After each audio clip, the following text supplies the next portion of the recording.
Depuis la visite des envoyés spéciaux de la mission de médiation de la Communauté économique des États de l'Afrique de l'Ouest, le jeudi dernier, aucun chef d'État africain n'a pipé un seul mot pour demander la libération des 46 mercenaires ivoiriens emprisonnés à Bamako, pas un seul communiqué de la part de l'organisation sous-régionale. Pour coordonner les violons, Alassane Dramane Ouattara, donc président de la République de Côte d'Ivoire, et Oumarou Embalo, président en exercice de la CEDEAO, se sont empressés pour aller à Paris et rendre compte à leur maître Emmanuel Macron de l'humiliation subie par leurs émissaires à Bamako, les nouvelles révélations sur ce dossier mal monté et la nouvelle stratégie pour empêcher tout jugement de cette affaire de complot d'État. Le mensonge a une durée de vie très courte. Les envoyés spéciaux de la CEDEAO ont eu la honte de leur vie. Monsieur le Président, qu'est-ce qu'on peut retenir de cette rencontre? S'il vous plaît, deux mots. Toujours de bonnes relations, c'est tout. Deux mots pour... Thank you very much. No interview. Ça passe. Thank you. Monsieur le ministre. Moi, je ne parle pas. Et la presse s'est rentrée bredouille après plus de 6 heures d'attente. La CEDEAO avait décidé le 22 septembre à New York, en marge de la 77e Assemblée générale des Nations Unies, de dépêcher 3 chefs d'État à Bamako pour faire pression sur le colonel Assimi Goïta afin de libérer les 46 mercenaires ivoiriens arrêtés au Mali le 10 juillet 2022 avec des armes de guerre.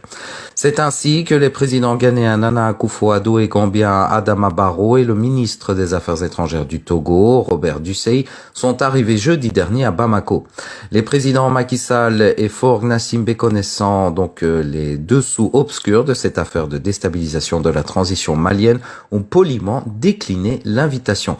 Après un tête-à-tête de plus de 6 heures, donc les autorités maliennes, selon les indiscrétions, ont mis fin aux supputations dans ce complot ourdi contre le Mali, en mettant donc des preuves tangibles et irréfutables sur la table des émissaires de la CEDEAO. À en croire notre source, la diplomatie malienne a montré clairement que les 46 mercenaires ne sont pas que des militaires ivoiriens seulement, mais parmi eux, il y a 16 soldats ivoiriens des forces spéciales d'Ado. Les restants, donc, sont 4 Sierra-Léonais, 5 Sud-Africains, 4 Ghanéens et des Togolais, donc tous de la Légion étrangère française, et les 3 femmes étaient des dames de compagnie qui ne sont pas des corps habillés, mais avaient d'autres rôles et d'autres missions à jouer à Bamako dans le cadre de cette opération en plein Tabaski. Raison pour laquelle le colonel Assimi Goïta, donc président de la transition, a été clément à leur égard, d'où le jargon militaire à titre humanitaire pour masquer l'affaire diplomatie, donc oblige pour les libérer. Voici les raisons qui expliquent le silence radio de la délégation de la CEDEAO qui s'ingère donc dans une affaire judiciaire qui oppose 2 pays membres.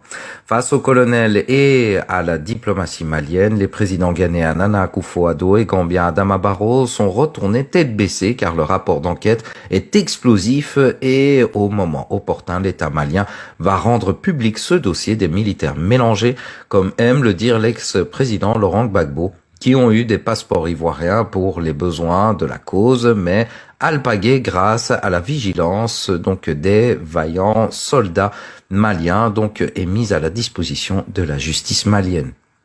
Donc, face à l'échec, donc cette opération de déstabilisation commanditée par les stratèges de la géopolitique au Sahel est mise en œuvre par Alassane Ouattara, parrain de la France-Afrique. Les 46 mercenaires ivoiriens préfèrent être jugés et condamnés au Mali plutôt que d'être rapatriés à Abidjan, car en cas d'échec, le mercenaire est exécuté à son retour.